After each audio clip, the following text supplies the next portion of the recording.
और ये भी हर गलत। जिस रब ने फिरौन को ठिकाने लगा दिया, जिस रब ने नमरूद को ठिकाने लगा दिया, जिस रब ने जो है वक्त के बड़े बड़े फराइन है नमारिद को जो है ठिकाने लगा दिया, वही रब इस बात पर कादिर है कि जिसने हुकूमत दी वो हुकूमत ले भी सकता है।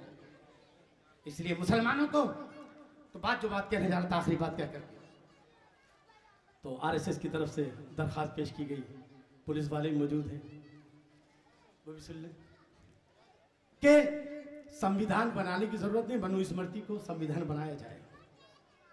तवज्जो समाज कीजिएगा, बातें बहुत होती हैं मगर डरते हैं। भाई देखो कुछ भी हो तो मुझे गिरफ्तार करके ले आना, इनमें कोई भी मुजरिम नहीं है, सबसे बड़ा मुजरिम मैं ही बैठा हूँ, लिहाजा आप घबराइए नहीं, मैं हूँ, समझे नहीं आप, बिल्कुल मैं सबसे बड़ा मुजरिम हूँ, जो कुछ कह रहा हूँ मैं अपनी जिम्मेदारी पर कह रहा हूँ।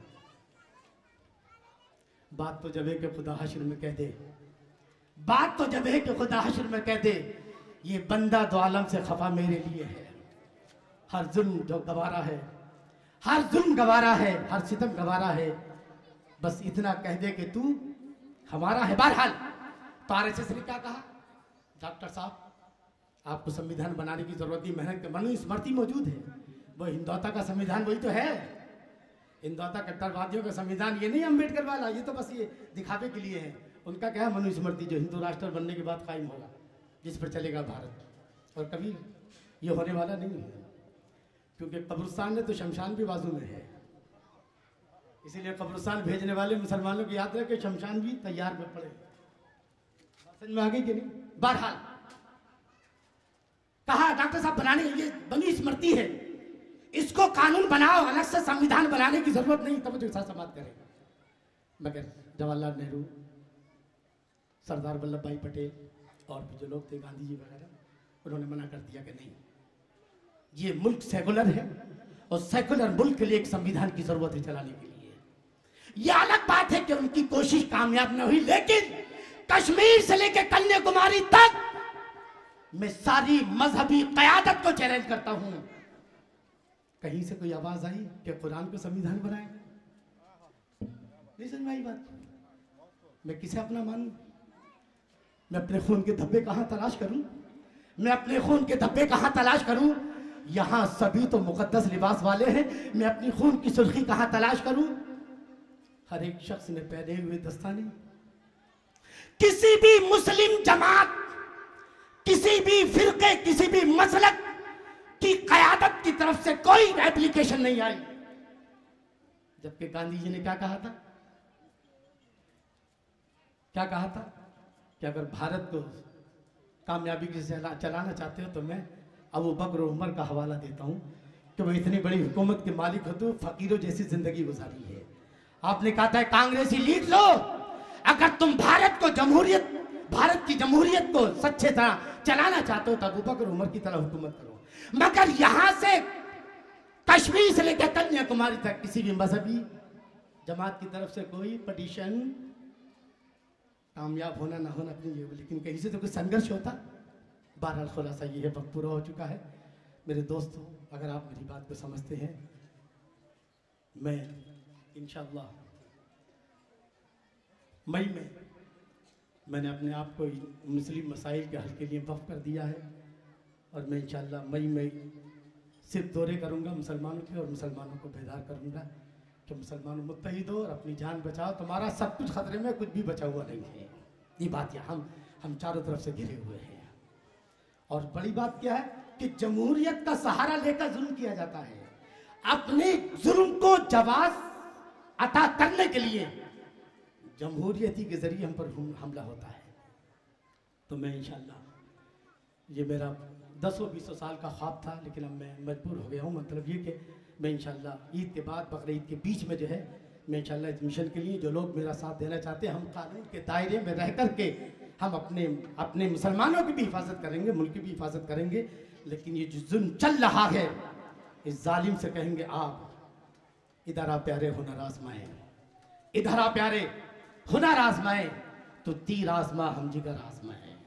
हमें इनके चैलेंज को, हमारी क़यादत को इनके चैलेंज से भागने की जरूरत नहीं है। ये किसी के बाप का मुल्क ना आओ। किसने तुम्हें इजाजत दी है कि मुसलमानों पर जुल्म करो? किसी कोई कानून नहीं कहता। बहरहाल तो मेरी आपसे गुजारिश, मुसलमानों का हल यह है कि हर शख्स पहले सच्चा मुसलमान हो जाए। आप तैयार हैं? ये रमजान का, ये रात को तरावी और दिन को रोजा, ये रात को फेरी बताई जा रही है, दिन को प्रैक्टिकल। ये रोजा बताता है कि तुम्हें सिर्फ रोजे में अल्लाह का कहना नहीं मानना है, बल्कि कुरान के जरिए, तरावी के जरिए आपको अल्लाह का कानून सुनाकर ये बताया जा रहा है कि 11 महीने जिस कानून पर चलना वो ये है, और किस तरह चलना है कि तुम्हें भूख और प्यासा रहना होगा, अपनी मर्जी को अल्लाह की मर्जी पर फना करना होगा। मेरा आज का पैगाम ये है मुसलमानों कि सबसे पहले अल्लाह से डरो, किसी और से नहीं। दूसरी बात ये है कि अपनी जिम्मेदारी अदा करो, सच्चे मुसलमान बनो, अपना अखलाक अच्छा रखो, अपने नौजवानों को सुधारो। हमारा नौजवान बिगड़ता नजर आ रहा है, हमारे माशरे में शराब जिना है, अपनी सोसाइटियों को सुधारो। आओ सच्चे मुसलमान बनो और सच्चे मुसलमान बन करके एक होकर रहो। एक का गम सब का गम जो है, इस तरह पहले नेक हो बाद में एक हो, ये मेरा पैगाम है। मुसलमानों नेक हो जाओ, एक हो जाओ। नेक होने से पहले एक मत होना, नहीं तो फिर जो चल रहा वही हो जाएगा। पहले नेक हो जाओ, फिर एक हो गए, और एक होकर के वो जमात जो मेरे नबी ने बनाई थी वो इंशाल्लाह साहबा के नक्शे कदम पर चलने वाली जमात होगी। और जिस दिन हम सच्चे मुसलमान होंगे इंशाल्लाह उस दिन हमारे सारे मसले हल होंगे। आज भी हो जो बराहीम सा ईमा पैदा, आग कर सकती अंदाज़े गुलिस्ता पैदा, जब तक के बराहीम की फितरत ना हो पैदा। कुर्बानी भी आज़र है, इबादत भी है नमरूद, ये दौर अपने बराहीम की तलाश में है।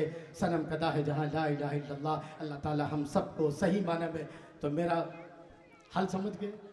अगर आप अपने अंदर बदलाव ला सकते हो तो हिंदुस्तान भी बदला जा सकता है, लेकिन अगर हम अपने अंदर बदलाव नहीं ला सकते तो याद रखना, हुकूमत किसी की भी हो, मुसलमानों के हालात बदलने वाले। खरबूजा छुरी पे गिरे, ये छुरी खरबूजे पे गिरे, कटना किसको है? हाँ, हुकूमत किसी की भी हो, कटना हमें ही है। लिहाजा अपने आप को सुधारिए, अपनी सफ़ों को मुत्तहिद कीजिए और बातिल से टकराने वाला जिगर पैदा कीजिए। अगर कोई इस्लाम के खिलाफ आँख उठाता है तो कानून को मौका दो कि कानून अपनी कार्रवाई करे, और जब कानून कार्रवाई न करे तो फिर आगे आस्था तो मौजूद है।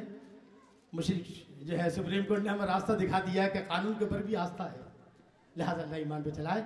और अब मैं गुलपोशी के लिए तब जो बैठे रहे, अभी गुलपोशी होगी हमारे उलमाए किराम की। और देखिए, अगर आपने सीरियसली मेरा बयान सुना है तो मेरी आपसे एक ही गुजारिश है कि आज से सच्चे मुसलमान बन जाइए। जितना आपको इल्म है उस पर अमल करने की कोशिश कीजिए।